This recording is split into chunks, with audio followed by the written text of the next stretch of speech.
Tonight, Geraldo Rivera endorsing Kamala Harris for president. The broadcasting legend, longtime Fox News star, who will be my guest in a moment, calling Donald Trump a sore loser and a powerful takedown of his former friend. Geraldo saying in part, and I quote, "If you are a Republican, Donald Trump has made a liar of you. He has coaxed and intimidated tens of millions into pretending he was reelected in 2020 and that the election was stolen. Former President Trump is a sore loser who cannot be trusted to honor the Constitution. That is why I am voting for Kamala Harris to be our 47th president." Geraldo Rivera, now with News Nation, is now out front. And so, Geraldo, there it is. You are voting for Kamala Harris, and you lay out the reason why there, the Constitution, the fraud of the stolen election. Is this a vote for her, as you think about it, Geraldo, or against Donald Trump? That is an excellent question, Aaron. It's delightful to be with you. Thank you very much for inviting me. When I think of the Kamala Harris vote, I think of Joe Biden. And the Biden administration was reasonably successful in my view. Not perfect. They did a lot of things that were awful, like paying no attention whatsoever to the southern border. It's come back to haunt them. The withdrawal from Afghanistan was awful. 13 lives lost unnecessarily. But generally speaking, the economy, the relationship with the world, the functioning of our own government, things went along pretty well under Joe Biden and Kamala Harris. And I have every expectation that she will continue his good work. Bidenomics, they don't use that term very much anymore, but the fact of the matter is that inflation has been almost stopped. There's been, the employment situation has improved. And things are pretty good under Biden. They'll be hopefully pretty good under Kamala Harris. On the other hand, I think Donald Trump really represents, I really do think that in Kamala Harris's words today, that he is unfit. I mean, the fact that he made liars out of millions and millions of people, I ask my Republican friends, and of course I'm still a Republican, I ask people, how in the world can you pretend to believe that the election was stolen when there's no evidence of that whatsoever? How can you delude yourself? You make believe you should choke on this. It is absolutely so false. This is the man that unleashed the riots that invaded the Capitol of the United States. He tried to strong arm the Vice President of the United States into jigging around with the Electoral College. And what do they say? He really is a sore loser. What do they say when you? Everyone says, it's a greater good.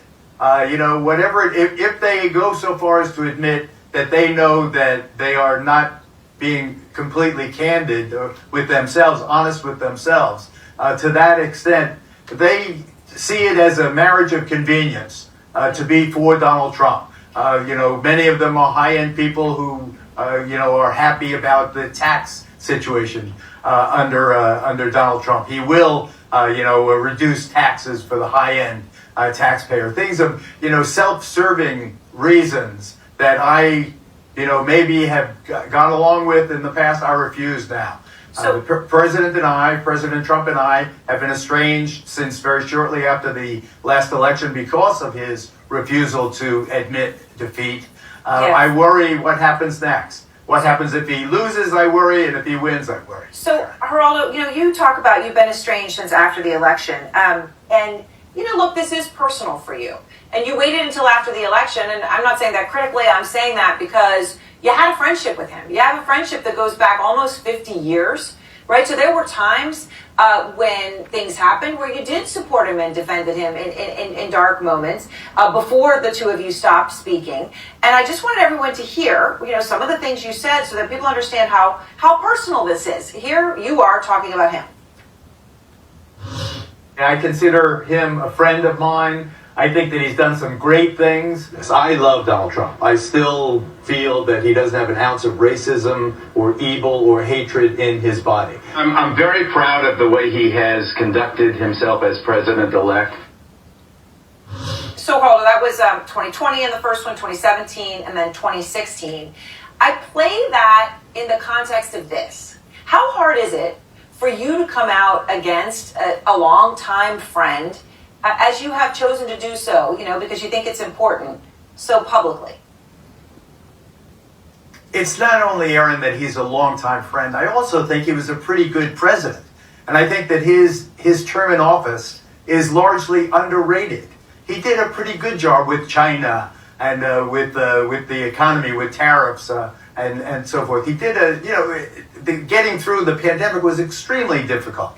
I mean, Russia bamming with that fake Russia tampering with our election.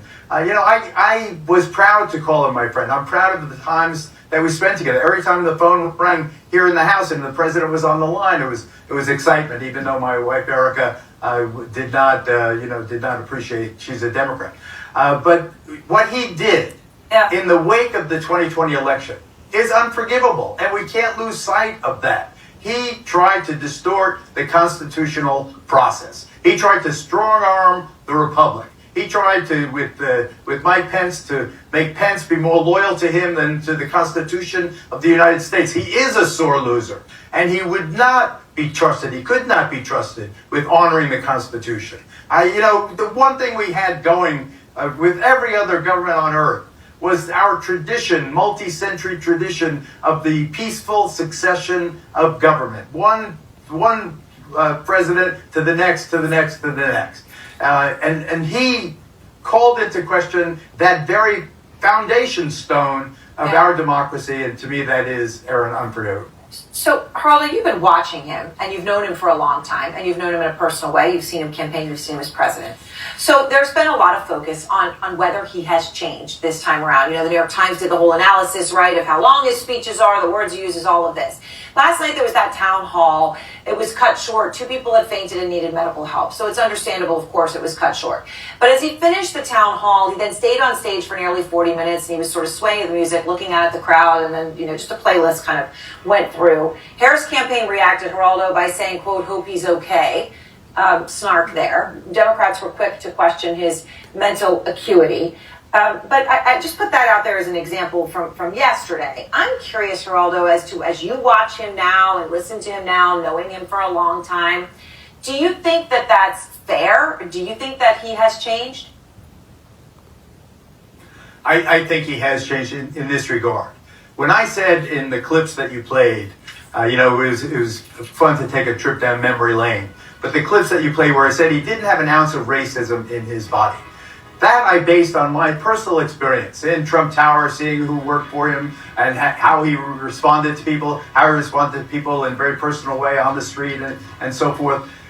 What has changed is he came, I see it now, clear as day, he came to the realization that if he were to demonize undocumented immigrants, if he was to make the other the touchstone of the election, he could drive a train right from that ambition and that realization all the way to the White House. He did, and now he is doubling down on it in a way that is so scary. The way he speaks of Latino immigrants is so blatantly racist. It is intolerable, poisoning the blood of our country. It's in their genes. I firmly believe that murder is in their genes. Who's he talking about? Is he talking about me? Is he talking about my dad? Is he talking about my children? I think that it is unforgivable, intolerable, and flat out stone cold racist. And I don't use that term very often because I think it's misused and overused. But you cannot otherwise explain how a guy who was generally speaking, a moderate I didn't even know whether he was a Democrat or Republican in the days when we were coming up together. I saw him as a charismatic figure, a very sympathetic figure in many ways, larger than life. It was so fun, but this is not fun. This is not fun. The division that he has sown is not fun.